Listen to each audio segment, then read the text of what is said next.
પણ જેટલા વ્યક્તિઓ છે એની દુનિયા બધાની અલગ અલગ છે.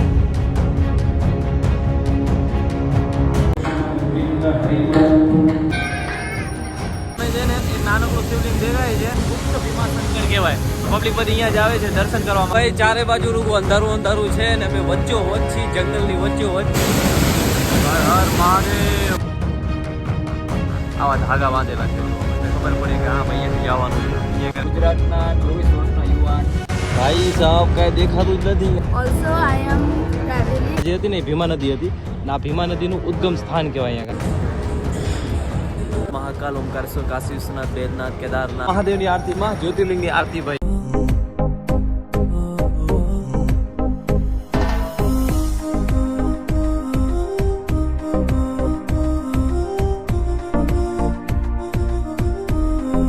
ઓલરાઈટ ગુજરાતી શરૂ કરીએ આજનો બ્લોગ. હર હર મહાદેવ, જય માતાજી. તો ભાઈ અત્યારે હું ક્યાં છું ખબર હે? આપણું 12મું જ્યોતિર્લિંગ ભીમાશંકર મહાદેવના દર્શન કરવા જાઉં છું. ભાઈ હજી પહોંચ્યો નથી, રસ્તામાં છું ભાઈ. આ જુઓ રસ્તામાં છું ને હું અત્યારે આટલો કેમ ખુશ કેમ થઈ ગયો ખબર હે? આ જો આ મોસમ જુઓ તમે, કેટલું જોરદાર લાગે છે. કેમ ખબર હે ભાઈ? આ છેલ્લા છે ને 6 થી 7 દિવસથી છે ને વરસાદમાં હું હેરાન થતો હતો. આજે મને એમ જ હતું કે હું ભીમાશંકર પહોંચીશ નહીં પહોંચું કાંઈ ખબર નથી, પણ હવે છે ને ભાઈ અચાનક મતલબ એટલો વરસાદ હતો, હું અહીંયા રોકાવાની જ ગોતતો હતો અને અચાનક મહાદેવની કૃપા કહો કે ગમે એની કૃપા કહો ભાઈ, અચાનક એવું થઈ ગયું કે મોસમ આ ક્યાંક સાફ થઈ ગયો ભાઈ. અહીંયા કને કેટલા કાળા વાદળા હતા ને બધા આ બાજુ ભાગી ગયા. જો આ ચારે બાજુ ઉ બાજુ બધું વરસાદ જેવું થઈ ગયું. અને મારે જવું છે આ બાજુ ભીમાશંકર જ્યોતિર્લિંગ છે ને ત્યાં કરે હાવ ક્લીન થઈ ગયું. જો ભાઈ અમે છે ને મહાદેવના દર્શન પણ થાય છે રહ્યા, અને આટલું મસ્ત મોસમ થઈ ગયું છે ભાઈ. જો કેટલું જોરદાર મોસમ થઈ ગયું છે. અને રોડ હજી પલરેલા છે. કેમ ખબર છે? વરસાદ આવ્યો હતો ને, વરસાદ એવો હતો, બહુ વરસાદ હતો, છતાં મોસમ એકદમ ક્લીન થઈ ગયું છે, મહાદેવની કૃપા. અને હાલો હવે આપણે ફટાફટ છે ને ભીમાશંકર પહોંચીએ. આ પહાડ ને વાદીઓ ના અંતે જોતા જોતા તો હાલો ફટાફટ પહોંચી જશું. બેગ ક્યાંક ઉતારશું અને રોકાશું અને પછી મહાદેવના દર્શન કરશું. ફાઇનલી છે ને આપણે પહોંચી આવ્યા છીએ ભીમાશંકર મહાદેવના દર્શન કરવા માટે. અને અહીંયા આવ્યો ને તો મોસમ જુઓ ભાઈ કેવું છે. આ જુઓ ભાઈ સાહેબ કાંઈ દેખાતું જ નથી. આવ્યો આ ઇકોમાં આવ્યો ભાઈ, અને કાંઈ દેખાતું નથી. આ જુઓ મતલબ શું ક્યાં મંદિર છે, શું કાંઈ છે, કાંઈ વસ્તુ કાંઈ ખબર જ નથી પડતી ભાઈ. કેમ ખબર છે? ચારે બાજુ આવી ધુમ્મસ છે ને આવો જ મોસમ છે ભાઈ. અહીંયા કન્ટિન્યુ આવો જ મોસમ રહે છે.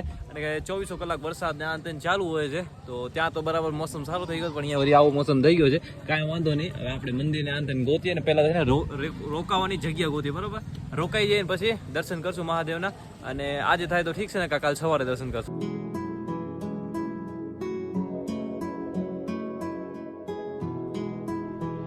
આપણે ભીમાશંકર પહોંચી આવ્યા છીએ અને આપણને આપણા રાજકોટના મિત્રો મળી ગયા. થઈ ગયા તમારા દર્શન? થઈ ગયા? વારે વાહ, બહુ સારું, બહુ સારું. હર મહાદેવ, હર હર મહાદેવ. ફાઇનલી ભાઈ જોરદાર જગ્યા મળી ગઈ છે રોકાવાની. આ જે છે ને ભાઈ, આ જો તમે વિચારશો આ શું છે, તો આ જે બેલપત્ર અને ફૂલ ને આંતન છે ને બધું મહાદેવની શિવલિંગ ઉપર ચડાવેલું છે અને આ જગ્યામાં સ્ટોર કરે છે. અને અહીંયા મેં વાત કરી હતી આપણે પોલીસવાળાથી ટ્રસ્ટથી, તો એમને મને આ જગ્યા લીધી છે ભાઈ રોકાવા માટે, બરાબર ને? થોડુંક કચરો ના આંતન છે તો મસ્ત આપણે અહીંયા કને આટલામાં સાફ કરી નાખ્યો છે અહીંયા કને. તો આ જે બેગ પડ્યો આપણો અહીંયાથી મતલબ ટેન્ટ લગાવી નાખશું.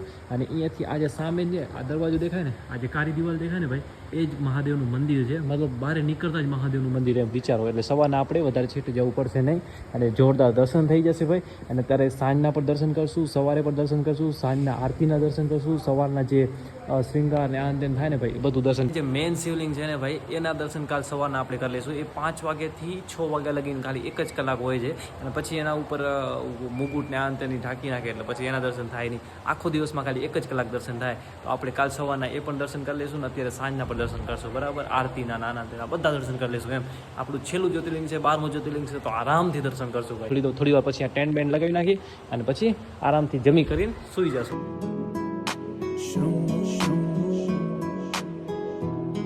હાલો ભાઈ, મહાદેવની આરતીમાં આવી છું. મહાદેવની આરતીમાં જ્યોતિર્લિંગની આરતી ભાઈ. હાલો યાર, થોડીક મોડું થઈ ગયું, આરતી ચાલુ થઈ ગઈ અને હું થોડોક લેટ આવ્યો, કાંઈ વાંધો નહીં. હાલો ભાઈ ફટાફટ આરતીમાં પહોંચીએ. મહાદેવની આરતી ભાઈ, જ્યોતિર્લિંગની આરતી.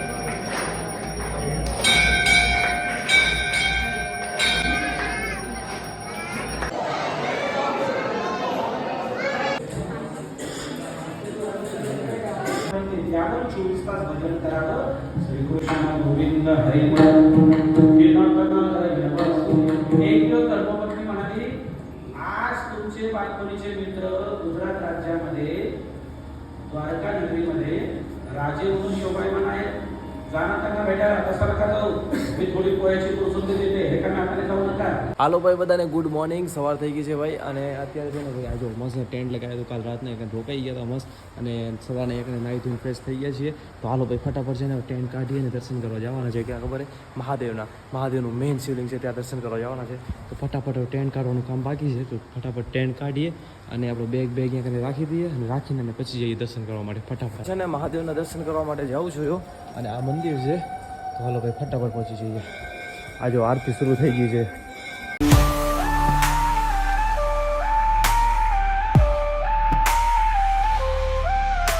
તો ભાઈ જોરદાર છે ને મહાદેવના દર્શન થઈ ગયા ભાઈ. કાલ રાતના કર્યા પછી અત્યારે કર્યા સવારના જોરદાર દર્શન થઈ ગયા. જેવું મુકટ આવે ને ભાઈ એમનું જે કવર છે ને એ કાઢી લીધું હતું આખું ને જોરદાર દર્શન થયા અને એકદમ સ્પર્શ કરીને અંદર બેઠો અડધોથી 1 કલાક બેઠો તાર અંજવાળું થઈ ગયું. જો સવારના 4 વાગ્યાનો ઉઠ્યો છું અને માતા મહાદેવના જોરદાર દર્શન કર્યા અંદર બેઠો અને આ અંતે બહુ શાંતિ મળી ભાઈ, બહુ શાંતિ. અને આપણે આવી રીતે છે ને 12 જ્યોતિર્લિંગ પૂરા થયા છે. મહાદેવ અને માફી માંગી કે કાંઈ પણ કોઈ પણ જાતની મારી ભૂલ થઈ હોય ભારત યાત્રા દરમિયાન તો મને માફ કરજો. અને આવી રીતે આપણે ભારત યાત્રા પૂરી કરી છે ભાઈ.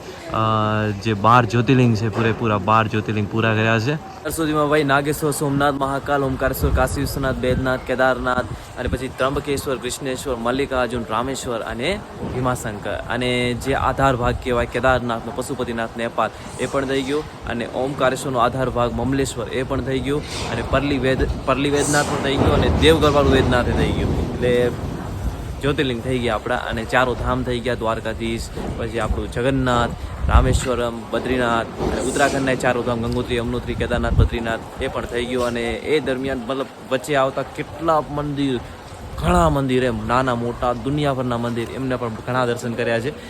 જે અયોધ્યામાં, વૃંદાવનમાં કે તમે ગોકુલના કહો કે આ બધા ટોટલ મંદિરને આ બધી જગ્યાએ દર્શન થઈ ગયા છે. આવી રીતે આપણે યાત્રા કરતા હતા. 11 મહિના થઈ ગયા મને આ બધું કરતા એટલે 12 મહિના ગયા વર્ષે દિવાળી પછી હું નીકળ્યો હતો અને હવે દિવાળી સુધી આપણે ઘરે પહોંચ્યું એટલે બરાબર સમજો ને કે 1 વર્ષ થઈ ગયું છે. અને મહાદેવના જોરદાર ભાઈ જોરદાર દર્શન થયા.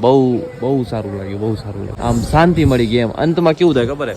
આખું જેમ આપણે દર્શન કરતા જઈએ એમાં મન હાવ શાંત થતું જાય. એમ હાવ શાંતિ મળી ગઈ, એકદમ શાંતિ. ભાઈ ભીમાશંકર મહાદેવના દર્શન થઈ ગયા છે. આપણા ગુજરાતી ભાઈ મળી ગયા છે રાજકોટના. અને હવે આપણે જવાનું છે ગુપ્ત ભીમાશંકર. ગુપ્ત કાશી ઉત્તરાખંડમાં છે ને એ યાદ આવી જાય છે. તો હવે ગુપ્ત ભીમાશંકર મહાદેવના દર્શન કરવા જવાનું, થોડીક ટ્રેકિંગ કરીને અંતે જવું પડે. આ જો અહીંયા બોર્ડ મારેલો છે ગુપ્ત ભીમાશંકર. તો હાલો આ ભાઈ છે બધા. તો હવે જઈએ છીએ આ જંગલમાંથી ગુપ્ત ભીમાશંકર મહાદેવના દર્શન કરવા માટે. તો ભાઈ છે ને આ ટાઈપનું આ જંગલ છે. જો ભાઈ આ જંગલમાંથી છે ને આપણે જવું પડે અને ભીમાશંકર મહાદેવના દર્શન, ગુપ્ત ભીમાશંકર જેને કહેવાય ને એ જંગલમાંથી જ જવું પડે એમ. અને આજે ભાઈ આપણે છે ને શું જર્ની કરી છે આવી રીતે આવ્યા. તો હાલો ભાઈ જેમ મને ફટાફટ પહોંચવાની કોશિશ કરીએ હે ને. એ મહાદેવ ભાઈ ચારે બાજુ રૂગું અંધારું છે ને અમે વચ્ચોવચ્ચ છીએ, જંગલની વચ્ચોવચ્ચ. અને ભાઈ ગુપ્ત ભીમાશંકર મહાદેવના દર્શન કરવા જવા છે. બધા શું કરે છે ખબર હે? ખાલી ભીમાશંકર મહાદેવના દર્શન કરી રિટર્ન થઈ જાય. ગુપ્ત ભીમાશંકર આવવું હોય જરૂરી છે એમ. તો એ જગ્યા જ ગુપ્ત છે એટલે પબ્લિક બહુ ઓછી આવી શકે એમ. એટલે આવા જંગલોમાં ને આ અંતે બધું છે. આ જો ભાઈ કેવા લાકડા ને આ અંતે નીચે પર કેવું છે બધું જો. તો આ ટાઈપનું છે અને ત્યાં પહોંચવાની કોશિશ કરીએ છીએ. મહાદેવના દર્શન કરીને પાછું આવવું હોય. જો આખું અમે જે ભાઈ મેપ લગાડ્યો છે ને એ મેપ બીજી જગ્યાથી જાય ને આ રસ્તો છે લોકલનો આ તે એવી રીતે હશે.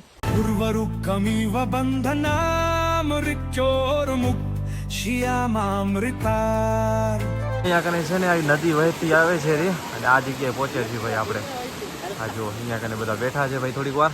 અને હવે આગળ વધીએ. આમ અહીંયા આ નદી આવી રીતે જાય છે ને આ નદી પાર કરવાની છે. અને અહીંયા કને જોવા માટે શું છે ખબર? ગુપ્ત ભીમાશંકર પહોંચવા માટે આવા ધાગા બાંધેલા છે. જુઓ ભાઈ તમને ખબર પડે કે હા ભાઈ અહીંયાથી જવાનું છે. અહીંયા કને પણ ધાગો બાંધેલો છે અને આવી રીતે ચારે બાજુ આવા ધાગા બાંધેલા છે. અને આવી રીતે આપણે પાર કરવું પડે, આ ટ્રેક કરવો પડે ભાઈ.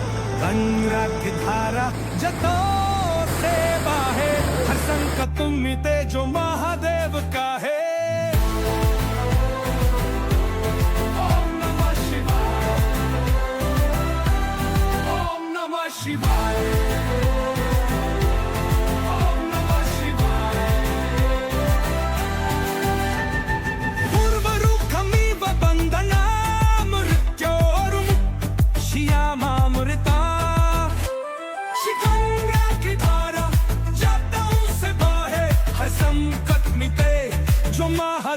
का है हर हर महादेव गूंज गगन गगन शिव का है वरदान जागे आत्मा में आंगन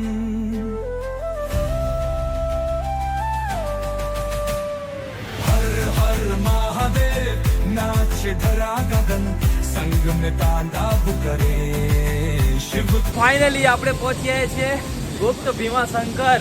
અને આ જો ભાઈ, આ જે પાણીનો જે ધોધ પડે છે ને ભાઈ, આ જે આપણે આખો ધોધ પડેલો ને ભાઈ, આ જ છે ગુપ્ત ભીમાશંકર. અત્યારે વરસાદ ઘણો વધી ગયો છે ને, એના કારણેથી પાણી ઘણું આવે છે. નહીં આ જે જગ્યા ઉપર પડે છે ને ભાઈ, ત્યાં કનેથી ભાઈ આ જે ઓરિજિનલ શિવલિંગ ત્યાંથી લઈ ગયા હતા, જે મેઇન મંદિર છે ને ત્યાં સ્થાપિત કર્યો હતો. આને ગુપ્ત ભીમાશંકર કહેવાય છે ભાઈ. અને માણસ ઘણા આવે છે દર્શન કરવા માટે, પણ આ ઉનાળામાં દર્શન થાય છે.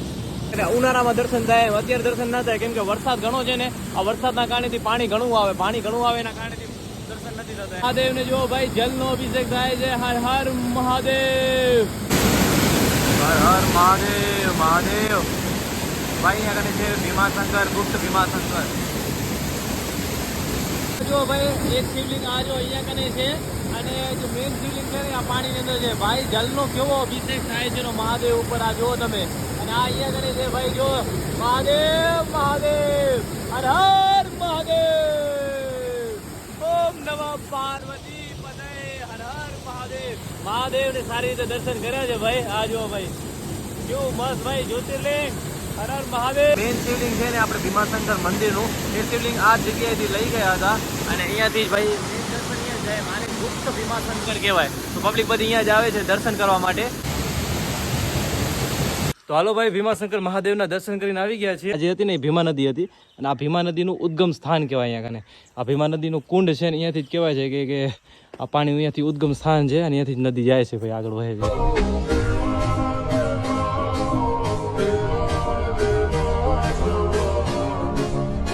તો હાલો ભાઈ, આપણે ગુપ્ત ભીમાશંકર મહાદેવના દર્શન કરીએ છીએ, અને હવે પાછા વળી મહાદેવના દર્શન કરવા આવી ગયા, અને હવે નીકળવાનું છે. એટલે હાલો લાસ્ટ વાર હજી એકવાર દર્શન કરતા આવીને હજી આપણે એક થોડીક પ્રસાદી લઈ જઈએ છીએ, અને પ્રસાદી મહાદેવને ચડાવતા આવીને ભાઈ લાસ્ટ દર્શન કરીને પછી નીકળી જઈએ અહીંયાથી. અને ગુપ્ત ભીમાશંકર મહાદેવના સારી રીતે દર્શન થઈ ગયા.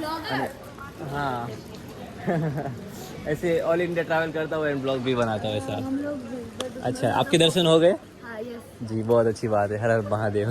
मेरा भी प्रमोशन कर देना सर. हाँ बिल्कुल My बिल्कुल. name is Pinky Paul. My YouTube channel is Dazzling Pinky. Also, I am traveling. Okay, wow. making some short videos. अच्छा, शॉर्ट वीडियोस वगैरह बनाते हो, बस सही है, अच्छी बात है. नहीं आप तो इनकी वीडियो जो आपने कौन सी आईडी बताई? Dazzling Pinky. दार्जिलिंग पिंटू. दार्जिलिंग, अच्छा दार्जिलिंग क्यों आप? नहीं, I am Kolkata. कोलकाता से हो. अच्छा, तो दार्जिलिंग पिंकी करके है, इनको जरूर सपोर्ट करना और लाइक से सब्सक्राइब जरूर कर देना इनकी चैनल को. और अभी जाते हैं महादेव के दर्शन करने के लिए. હર મહાદેવ, ભારત માતા કી જય. શંકર જ્યોતિર્લિંગ માટે યાત્રા માટે નીકળેલા હતા. એમાં આ ભાઈ અમને મળેલા, જે 1 વર્ષ પહેલા ઘરથી નીકળેલા છે ભારત યાત્રા માટે. 24 વર્ષની ઉંમર છે. આ એક દુનિયા છે, દુનિયા એક છે, પણ જેટલા વ્યક્તિઓ છે એની દુનિયા બધાની અલગ અલગ છે. જેમ કે કોઈ સંગીતને પોતાની દુનિયા માંગતા હોય, કોઈ ડાન્સને પોતાની દુનિયા માંગતા હોય, એવી રીતના આ ભાઈ ઘરેથી પોતાના ધ્યેય મેળવવા માટે યાત્રા કરવા નીકળેલ છે. એ અમને ભાગ્યે ભગવાનની દયાથી અમે મળી શક્યા ભીમાશંકરમાં. તો બહુ ખુશી થઈ કે ગુજરાતના 24 વર્ષના યુવાન ઘરેથી કોઈ પણ સહાય વગર પોતાના રીતના મનમાં એમ ધારેલું કે મને જ્યાં મદદ મળશે ત્યાં હું મદદ લઈશ લીફ લઈને, અને મદદ નહીં મળે ત્યાં હું પેદલ ચાલીશ. 1 વર્ષથી નીકળેલા છે. પોતાના સાથે પોતાનું બેગ છે, રહેવા માટે ટેન્ટ છે, અને જે કંઈ જમવાનું પોતે થોડું ઘણું મળે એ પ્રમાણે બનાવી લે છે. બહુ સારો સંઘર્ષ કરીને એમને આ ભીમાશંકર સુધી પહોંચ્યા છે. એટલે આગળથી અમને ખબર જ નથી કે આ ભાઈ આટલી યાત્રા કરેલી છે. તો પછી અમને મળ્યા ત્યારે અમને યુટ્યુબમાં એમના વિડીયો જોયા, ઇન્સ્ટાગ્રામમાં અમે એના વિડીયો જોયા. ખૂબ આનંદ થયો, ખૂબ મજા આવી. આટલો 24 વર્ષનો યુવાન આટલો સાત્વિક ભાવથી ભારતની યાત્રા માટે નીકળેલા, અને અમારા ભાગ્ય જોઈએ અમને મળ્યા. અમે એના માટે એક રજભર જેટલું કરી શક્યા કે એમને અમારી લિફ્ટ લીધી, અને આ ભીમાશંકરથી એમને જ્યાં જવું છે વચ્ચે ત્યાં ઉતરવાના છે. એમનો પછી આગળ મોટી બીજી જગ્યાએ જવાનું છે માતાજીના દર્શને. પછી ત્યાંથી પણ 1 વર્ષથી નીકળેલા, હવે એ દિવાળી સુધીમાં ઘરે પહોંચવાના છે. મિત્રો તમે 7 દિવસ ખાલી ઘરેથી નીકળો પોતાના સ્વ ઇન્ડિપેન્ડન્ટ રહેવા માટે, તો તમને ખ્યાલ આવે કે વર્ષ દિવસ કાઢવું કેટલું મુશ્કેલ. સહાય મળે તો લેવાની, ન મળે તો આપણે આપણી રીતના ચાલુ રાખવાનું. એટલે અમને દિનેશભાઈને હૃદયથી સેલ્યુટ છે. બહુ ધન્યવાદ. 1 વર્ષથી આ યાત્રા કરી રહ્યા છે. એટલે અમારા ભાગ્ય જો અમે એમને આ રજભર જેટલી આમાં મદદ કરી શક્યા. બસ એ જ કહેવાનું. તમે તમારો આગળ મોટી મેળવો, ભગવાનને એવી પ્રાર્થના, આગળ જઈને તમારી જે કંઈ મનોકામના છે એ પૂર્ણ થાય એવી પણ મોટવા મહાદેવને પ્રાર્થના. તો ભાઈ બહુ જોરદાર લિફ્ટ મળી ગઈ હતી અને ભાઈઓએ કીધું બહુ હેલ્પ કરી. એમ કાલ રાતથી એમ મળી ગયા છે અને સવારના સાથે અમે ગુપ્ત કાશીના ગુપ્ત ભીમાશંકર મહાદેવના સારી રીતે દર્શન કરી લીધા અને હવે છે હું આગળ નીકળી રહ્યો છું. તો આગળ મને કહે કે હાલો કે અમારે ભેગા ચાલો, કે તમે ભેગા ચાલો થોડાક આગળ સુધી તમને લિફ્ટ દઈ દઈએ અને પછી તમે નીકળી જજો જ્યાં તમને જાઓ. આ તમે મતલબ એમ કે ભાઈ તો એમ જ કહે છે કે ડાયરેક્ટ ગુજરાત જ હાલો. ના કીધું તારે ગુજરાત નથી હાલું, થોડુંક આરામથી આપણે દર્શન કરતા કરતા રૂએ આવશું. એટલે લિફ્ટ દીધી એ બદલ ખૂબ ખૂબ ધન્યવાદ તમારો બધાનો ભાઈ. હર હર મહાદેવ બધા છે અહીંયા કરે અને હાલો આગળ પહોંચીએ જ્યાં મહાદેવ પહોંચ્યા ત્યાં કરે. ભાઈ ફાઇનલી આપણે દર્શન કરી લીધા છે, પ્રસાદી ચડાવી દીધી છે, માતા પિતાને ફોન કરીને એમને વિડીયો કોલમાં દર્શન કરાવી દીધા છે, ભાઈને બધાને વિડીયો કોલમાં કરીને દર્શન કરાવી દીધા છે ભાઈ. અને જોરદાર મહાદેવના સારી રીતે દર્શન થઈ ગયા છે ભાઈને, બહુ શાંતિ મળી છે. હવે આજનો આ વ્લોગ હવે એન્ડ કરીએ છીએ અને હવે છે ને આપણે ગુજરાત બાજુ વરસું અને જોઈએ ગુજરાત કેટલા દિવસમાં પહોંચ્યું, બરાબર. અને જો આ વિડીયો તમને પસંદ આવ્યો ને ભાઈ તો લાઈક છે, સબસ્ક્રાઈબ જરૂર કરજો યાર. તમારે મહાદેવનું નામ જરૂર લખજો કમેન્ટમાં. બાકી મળીએ નવા વ્લોગમાં. હર હર મહાદેવ.